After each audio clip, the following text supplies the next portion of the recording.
Hello guys, today I'm going to show you how to cancel your MLB TV subscription.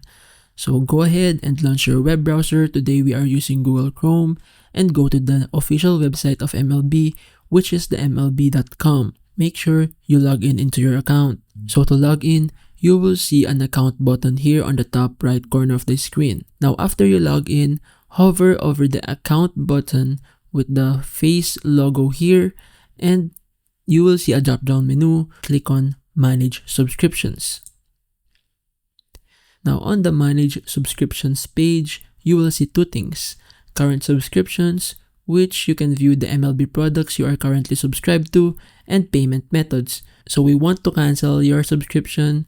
Click on Change. And then here, if you're currently subscribed to an MLB TV subscription, you will see your current subscription here and a cancel button. All you have to do is click the cancel button, or in some other cases, it will show as cancel auto renewal.